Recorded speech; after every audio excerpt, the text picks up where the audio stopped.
Hi ladies, Kristen here, and I wanted to talk to you a little bit about footwear, but also about socks. So I brought props. Your feet are super important when you're running. So I like to walk around my house a lot barefoot because I feel like it strengthens a lot of the muscles in your feet. The shoes, and I do tend to like Hoka's, but you can see there's a lot of cushioning in these shoes. And depending on what shoe you're wearing, there may be a lot of stability built into that shoe. So as a result, our feet don't get to really work as hard as they should. And so optimally, walk around your house as much as you can with bare feet. And I was going to show you because I can't do it really well. And if you don't like feet, just turn away for a minute. But one of the things I think is kind of fun to try is to spread your toes as if you were spreading your fingers. So trying to open up. So you can see with this foot, I can't open up these toes. I should be able to. This one, look at that, much better. So I've been working on this foot to try and open up. Now, I have had stress fractures in my right foot. So I did a little bit more strengthening work with it, and I think that's part of what's worked for that. So try that, and look at if you have any little kids, especially younger kids in your house, watch how they can do it. They can literally do this. So they've got great muscular control in their feet, and that's something that we really want. It's very, very helpful when you're running and helps you stay injury-free. So socks. Lots of different sock options out there. So a few things that I look for, and I'm sorry, my socks are just not beautiful because a lot of them, like I love these and they're really worn. But you can see these Balga socks have a little ridge on the bottom underneath, which actually gives you a little bit of support, almost it feels like in the arch. Look at where, what they have in the back of the sock, how far up in the front it comes, what the material is. So you can probably see that's fairly thin on the top. These are fairly thin too, fairly lightweight sock, but you can see how they all are built with kind of a tail, I'm going to call it, in the back. So if you look at most of your run shoes, they do come up higher in the back.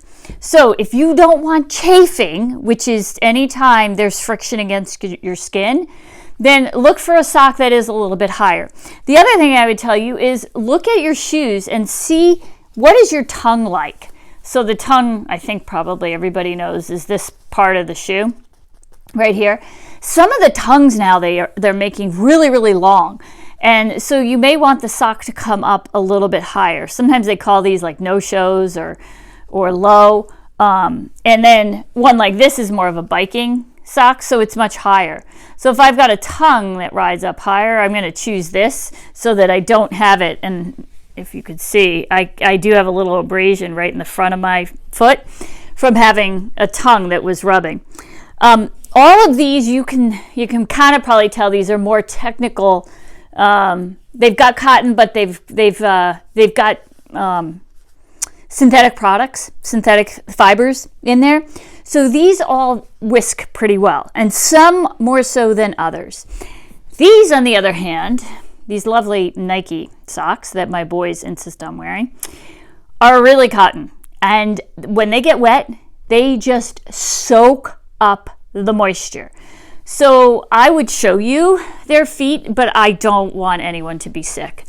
So when you wear a sock like this a lot, or just kind of a regular old sock that you might pull out of your drawer, you may find that you get chafing, that you get blisters, and that's why. It's not wicking that moisture away. So you've got that constant abrasion happening, and you don't want that. That will definitely give you blisters. The other kinds of socks you may see if you go to run stores and stuff, and I love these because they say right and left, are compression socks. So these actually are compression socks. Sometimes they're compression sleeves, which would just go up on your ankle. But this actually does compression all the way. So when I fly, I wear these because it really does help recovery-wise. It helps keep some blood flow going while you're sitting. But a lot of people like these for longer distances and post-workout. So they have been shown to really help increase recovery in post-workout. So recovery socks, you're going to see these at any shoe store, any run store that you might go to. That's what those are. I typically, a lot of people you'll see them wearing in a half marathon, a marathon. That's really up to you. It's a comfort thing. If you like them, wear them. But they are proven to help after. So if you're finding that your legs and especially your feet are really kind of tired after a run, you might want to invest in a pair. They do feel good. So you're going to stay away from the cotton kind of socks. You are going to look at a little bit more of the tech socks. And then you're going to think about, okay, how does my shoe actually fit? Because some of these are a little bit thicker. Like this one has a little bit more padding in the heel. And that's not going to give you quite as much room in your shoe.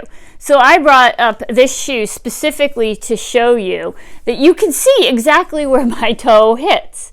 Right? So that's where my toe is coming up on the inside of the shoe. So you can see I'm about a finger's length down. So what you do is kind of put your finger aside like that on the shoe. And that's where you should feel the end of your toe. You do not want to be at the end of the shoe. So I do not think that black toenails are a badge of honor. I think it means your shoes are too small or you've got some run form issues, right? So the only time I've ever gotten a black toenail is biking in Ironman, and my toe was just kept hitting the front of the shoe, hitting the front of the shoe, hitting the front of the shoe. By the end, I had a bruise, and at one point, a month after, the nail came off. So make sure when you look at your shoes that you're able to put, a thumb width from your big toe to the end of the shoe, and then you'll know it fits well. If you find like, oh my gosh, it's too long, I feel like it's too long, you can cinch up around your ankle using the shoelaces. So you have those extra holes. So you can see you got two sets of holes here. You might be able to see. You can use that extra set of holes, and that's going to snug your ankle in a little bit better. So if you have small ankles like I do, you may want to do that. I end up getting used to sloshing around in my shoes pretty well, so I don't really care, and I just wear good socks, and I'm okay. But if you want it cinched down a little bit more, you can do that, and there are a whole variety of ways of tying your shoes too. And I think Patrick may have already done a video on that. So just wanted to give you some ideas. If you do get blisters, I always say I look at the blister before I decide what I'm going to do with it. If it's a small blister and there's no liquid or anything in there, then just leave it. Don't do anything. If it's a really bad blister and it's big and there's liquid in there, then I do tend to just pop them, but I'll clean. I'm doing it on my hand because I had a blister on my hand that I didn't do anything with. Clean the needle, open it up, drain it, and then put a Band-Aid on. If you are going to go back out and run with that on, you can use things like Glide and some of the other Vaseline and things like that to help so that there's not so much friction and it's stopping. You really will notice a blister when you stop running and then start running again. So typically you don't feel it really as much in the middle, but when you stop, that's when you're really going to feel it, and then it can be really painful. So focusing on decent socks and good fitting shoes will help a ton. If you have any questions about that, let us know. I Run Local has all these kinds of socks in stock right now. You can call them up and pick up a pair. Fleet Feet will do the same thing for you. So don't hesitate to get a good pair of socks for your running. So hope you have a great day.